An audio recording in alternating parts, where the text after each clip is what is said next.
Halo, selamat datang kembali di pembahasan kita. Hari ini kita mau lihat satu pandangan spesifik ya soal korupsi peradilan Indonesia. Sumbernya dari tulisan judulnya Korupsi Peradilan, Solusi Islam untuk Keadilan Sejati. Isinya cukup keras ya, menggambarkan kondisi hukum kita dan nawarin solusi ideologis gitu. Jadi misi kita kali ini mau membedah gimana sih tulisan ini melihat masalahnya, siapa pelakunya, modusnya gimana, kenapa kok susah diberantas, terus solusi yang ditawarkan seperti apa. Kita coba kupas bareng ya. Ada satu kalimat yang langsung nonjok banget di awal tulisan ini. Katanya bukti bisa dibeli, keadilan bisa disewa, hakim bisa disuap. Bahkan penulisnya bilang ini bukan sekedar oknum loh, tapi udah kayak apa istilahnya kartel keadilan. Gimana tuh? Kedengaran serius banget ya? Iya, betul. Istilah kartel itu nunjukin kalau penulis ini ngelihatnya udah terstruktur gitu masalahnya. Bukan cuma kejadian sekali dua kali. Jadi bukan hanya soal orang per orang yang katakanlah moralnya kurang baik. Tapi ini ada semacam jaringannya gitu, ada sistem yang bikin ini jalan terus. Coba kita lihat deh gimana teks ini memetakan masalahnya. Oke. Mari kita lihat petanya. Nah, di tulisan ini disebut pelakunya itu bisa, luas sekali cakupannya. Iya, dari hakim, panitera, terus jaksa, bahkan pengacara disebut bisa terlibat dalam lingkaran suap ini. Nggak cuma itu, ada juga yang disebut pemain belakang. Bisa jadi pejabat, pengusaha, atau sumber ini pakai istilah mafia hukum. Lumayan juga ya istilahnya. Betul, modusnya juga diurai lumayan detail. Misalnya ada suap ya, buat biar vonisnya ringan gitu, atau praktik jual beli perkara. Bahkan sampai nunda-nunda eksekusi putusan, itu juga bisa jadi modus katanya. Jadi istilah kartel keadilan tadi, kayaknya memang mau menekankan adanya kerjasama yang sistematis gitu. Jadi balik lagi ke argumen intinya ya, ini masalah sistemik. Sumber ini nunjuk 3 akar masalah nih. Ya, 3. Pertama, individu aparatnya.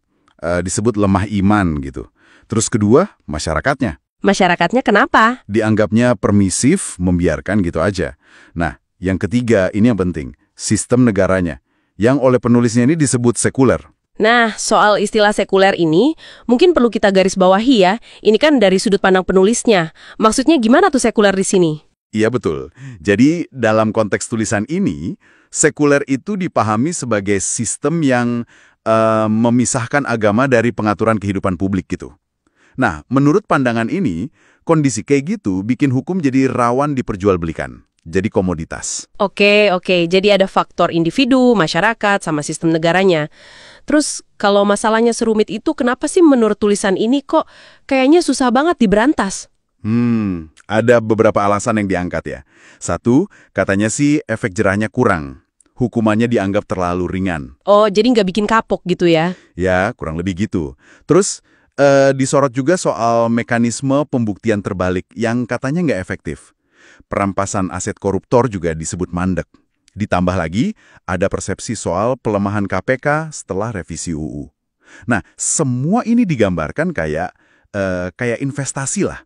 Risikonya tinggi, tapi untungnya juga gede banget. Jadi, high risk, high reward gitu katanya. Wah, analogi investasi ya. Oke. Nah, setelah diagnosis masalahnya yang pelik banget tadi, gimana solusi yang ditawarin sama tulisan ini? Katanya kan tadi pakai perspektif Islam ya? Betul. Jadi, tulisan ini berangkat dari pandangan bahwa dalam Islam itu posisi hakim itu krusial banget. Tanggung jawabnya berat, dunia akhirat katanya. Ada penekanan khusus ke hadis soal laknat Allah buat penyuap dan penerima suap. Nah, dari situ dirumuskan solusi 3 pilar. 3 pilar? Apa aja tuh pilarnya? Pertama, pilar individu. Ini fokusnya ke hakim dan aparat hukumnya. Mereka harus bertakwa, harus sadar kalau diawasi malaikat, dan nanti diadili Allah. Gimana caranya? Ya perlu sistem pendidikan yang basisnya ketakwaan. Gitu katanya. Oke, pilar individu soal ketakwaan. Terus yang kedua? Kedua, pilar masyarakat. Intinya, bangun kontrol sosial yang kuat. Istilahnya pakai amar ma'ruf nahi mungkar. Amar ma'ruf nahi mungkar. Iya, ngajak baik, cegah buruk. Di sini diterjemahin jadi masyarakat ikut ngawasin peradilan gitu. Jangan diem aja. Sip. Individu, masyarakat, terus yang ketiga? Ini yang soal negara tadi ya? Nah, ini dia pilar ketiga. Negara. Ini yang paling fundamental menurut tulisan ini. Usulannya cukup radikal, terapkan sistem Islam secara menyeluruh, atau khafah. Apa aja isinya? Ya, terapkan pembuktian terbalik secara tegas, katanya sih, nyontoh zaman Khalifah Umar bin Khattab. Terus, rampas semua aset hasil korupsi. Dan juga, terapkan sanksi yang disebut takzir. Sanksinya ini bisa macam-macam. Dari pemecatan, diumumkan ke publik, diasingkan, sampai, ada opsi hukuman mati untuk kasus korupsi yang parah banget. Wow, oke, jadi intinya bukan cuma perbaikan kecil-kecil ya, tapi lebih ke perubahan sistem secara total. Iya, persis. Jadi, kesimpulan utamanya gini. Kalau mau berantas korupsi peradilan sampai tuntas, nggak cukup cuma ganti orang. Harus ganti sistem. Sistemnya diganti dengan apa? Ya, dengan hukum Allah, menurut keyakinan penulis ini. Jadi ini solusi yang sifatnya sangat ideologis ya, dan sistemik, bukan tambal sulam. Dan ya, penting kita ingat, ini perspektif spesifik dari sumber yang lagi kita bahas ini. Oke, coba kita rangkum sedikit ya. Jadi sumber ini melihat korupsi peradilan sebagai masalah sistemik. Ada jaringan pelakunya, modusnya macam-macam, penyebabnya campuran, individu, masyarakat, tapi terutama sistem negara yang dianggap nggak pas.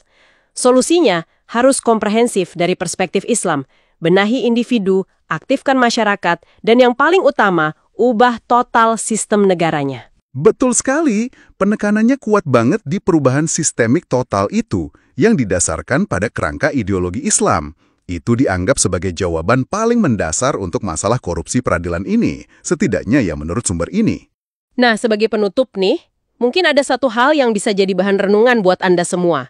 Mengingat sumber yang kita bahas ini sangat menekankan perlunya perubahan sistem total berdasarkan satu ideologi spesifik, kira-kira gimana ya potensi dan tantangan kalau gagasan semacam ini mau diterapkan di Indonesia? Kan masyarakat dan sistem hukum kita sangat beragam ya. Titik temunya ada di mana? Atau justru gesekannya yang bakal muncul di mana? Nah, itu mungkin sesuatu yang bisa Anda pikirkan lebih lanjut. Sampai jumpa di pembahasan berikutnya.